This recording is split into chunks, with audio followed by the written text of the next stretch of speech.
Good morning. This is Jason Dean coming live at you again for another Film Fanatic show, and this is another continuation of about 2 weeks ago. I bought a whole bunch of new movies through this giant sale at Opera House Video, and then I also went to Blue Moose, so I have literally a box filled to the brim with new movies. So it's been pretty awesome. I've been working my way through them and been pretty impressed by a lot of the movies I've been seeing, and there's been some first time views for me, so it's been pretty awesome. One of the movies I got is this big giant horror compilation, and it's basically called Horror. It's kind of funny. It's this big giant kind of combination or compilation of, like, there's 15 movies on this, and there's I got this at Opera House Video. It comes with two discs, and there's 15 movies on this bad boy. The quality is not great, unfortunately, but you know what? I It's DVD, and there's a lot of movies on here. There's quite a few movies I've never seen before, and they're definitely a part of the B movie horror exploitation world, which is again my favorite world. So I snagged it up. I was like, "What the hell?" And there's quite a few movies on here I've never seen before. So I've been checking this out. I started watching this the other night, and it's very very cool. One of the movies on here that I didn't watch, but I think it's one of the greatest horror movies ever made, and that is called Carnival of Souls.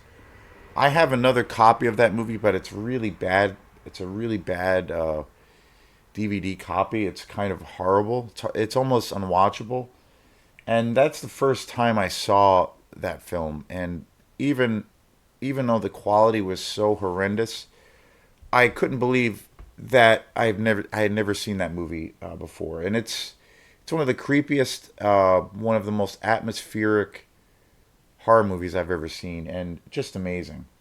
And I definitely put it in the realm of, like, kind of the horror movie realm of the B movie world, the horror exploitation world. Super uber low budget and just amazing. But that quality, the quality of that movie is so bad that I need to buy it on Blu-ray and get a really good copy of it because it's really bad. But enough to where I watched it enough to where I could tell that this movie is kind of a masterpiece. And Carnival Souls is actually included on this too, so I was thinking, okay, maybe there's a better quality version of this on here, and I started to watch it, and it's just as bad. Unfortunately, it's really bad.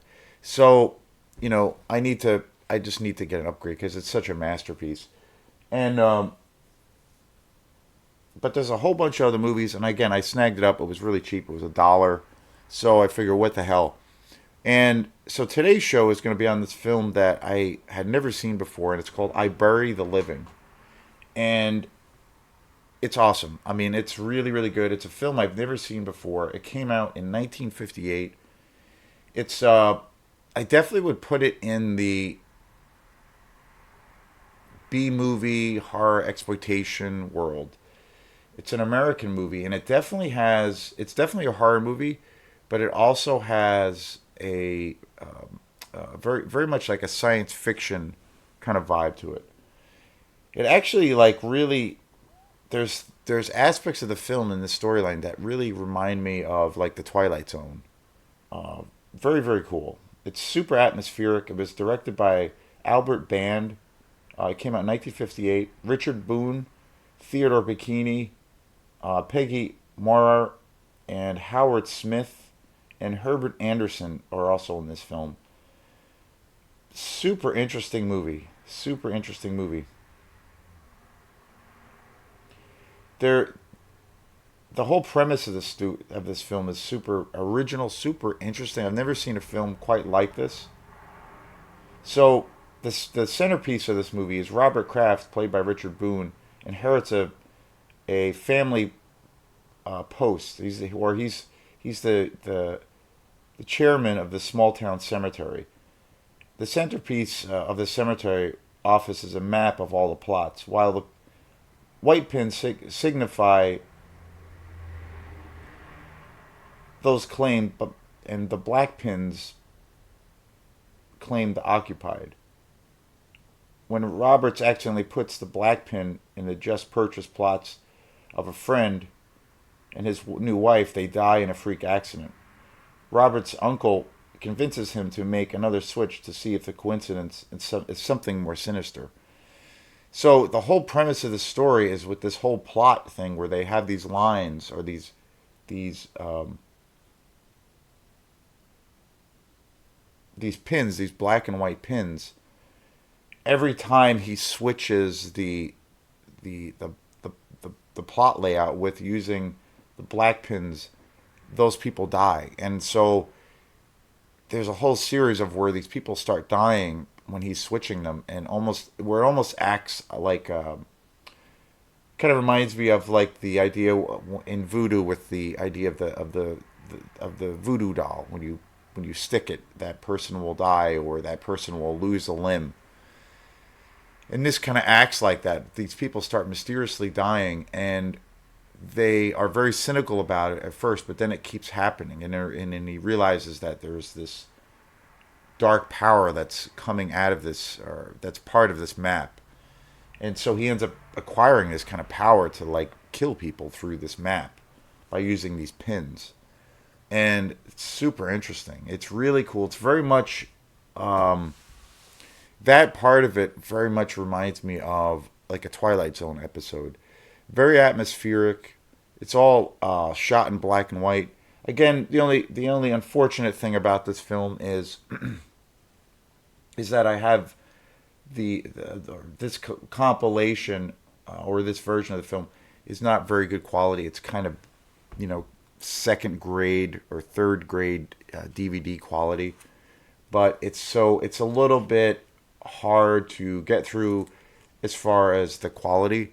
But the movie is really really well done. It's really it's very creepy. It's got a real cool haunting quality. The premise is really interesting, very suspenseful, and it does have a thing where it does tote that line. I'm always a big fan of horror films of where you can see that some aspects of what's occurring in the story could be realistic or could be something that or is set in reality, or it's just something where it's just total like a total coincidence, or it's set in this kind of fantasy realm, or it's imagined, or it's in someone's consciousness. But this film has that totes that line, and it does it in a really cool way. And again, one of the selling points of the movie is just the atmosphere. I love the story. Very original. I think it's a great premise. It would be definitely a cool thing to. This would definitely be a great movie to buy on Blu-ray at some point. The ending is fantastic. I had never heard of this movie before, so I was very excited. And if you're, and it's so cool to think that this movie came out in 1958. And if you're a fan of kind of old school horror movies that are kind of B movies, like because this movie definitely has a B quality to it. It's the acting at times is not great, but it's such an original premise for a story, and the atmosphere is so awesome. It's pretty low budget, but again, it's just great, and I think it definitely fits in that horror B movie exploitation world because of those attributes. And I've always said many times that that whole those things that might get in the way of a certain style of a film to be successful, I think seem to always work a lot as an attribute in the world of like the low budget exploitation world.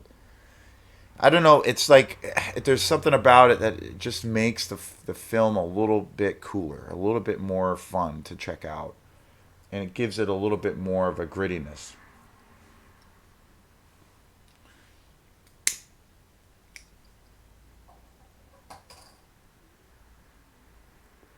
And if I came across this movie, I would probably buy it on Blu-ray when I get a chance. Very, very cool. And there's quite a few other films on here that there's probably about 7 or 8 other films on this disc or discs because there's 2 discs and they're both packed with movies. There's 15 movies and there's movies on both sides of the discs. And there's probably about I'd say about 6 or 7 films on here on this compilation that I've never seen. So super cool. More bang for your buck. So, and they're all definitely like in that realm of like the B movie horror exploitation kind of world. Pretty low budget, pretty gritty. So yeah, super cool. I bury the dead. I totally recommend it. Or I'm sorry, I bury the living. And it's kind of got your generic thing that you would cover the artwork and stuff, but it's had some quality films on here. It's pretty good, and I definitely recommend any of these movies.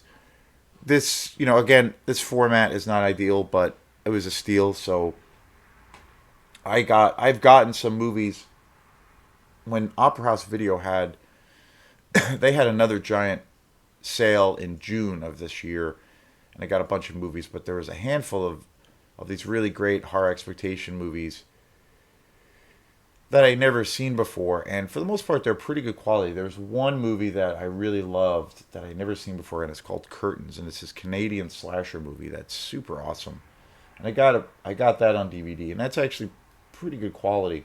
These are not so good. Again, I would say it's probably second grade DVD quality. If you got, I would almost say that if you got a good VHS copy of it, it would probably be a little bit better with the quality wise picture with the picture, the pixelation and whatnot. But again, it was so cool to see this movie for the first time, and I'm looking forward to at some point watching it again. And I'm going to in my travels, if I come across it on Blu-ray, I would definitely would snag it up. So I Bury the Living from 1958. Very cool, atmospheric sci-fi horror movie in the realm of I would definitely consider it to be more of a B horror exploitation slash sci-fi movie. And I love, like I said, I love the storyline. I think it's really original, and I love it very much. It reminded me right after I watched it, or actually towards the end of the film, I kept thinking, wow, like this reminds me of like a really cool old school sci-fi episode, or a Twilight Zone episode. Very, very cool. So I definitely recommend it, and if you get a chance, check it out. So this is Jason Dean, and we will see you next time. Peace.